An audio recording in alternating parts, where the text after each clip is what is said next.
নমস্কার, আমি Zinat Royhana, BCDA college of pharmacy and technology campus 2 এর B Pharm first year student. এই বীরভূম জেলার এক প্রত্যন্ত গ্রাম থেকে এসেছি। আমার বাবা মা আমাকে অনেক কষ্টের সঙ্গে পড়াশোনা শিখিয়েছে। আমার এবং আমার বাবা মায়ের স্বপ্ন আমাকে প্রতিষ্ঠিত করা। আমি 2023 সালে এইচএস পাস করি এবং বি ফার্ম নিয়ে পড়াশোনা করি। কলেজে এসে ব্যানার এবং স্যারদের দ্বারা জানতে পারি পশ্চিমবঙ্গ সরকারের প্রকল্প স্টুডেন্ট ক্রেডিট কার্ডের সম্বন্ধে। এই সিদ্ধান্ত নিই স্টুডেন্ট ক্রেডিট কার্ডটি অ্যাপ্লাই করার জন্য এবং কলেজের সমস্ত ফ্যাকাল্টি মেম্বাররা আমাকে সাহায্য করে এটি অ্যাপ্লাই করার জন্য।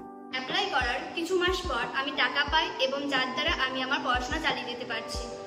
প্রকল্পটির দ্বারা আমি উপকৃত এবং বাকি সবাইকে বলতে চাই এই প্রকল্পটির সুবিধা নেওয়ার জন্য। ধন্যবাদ।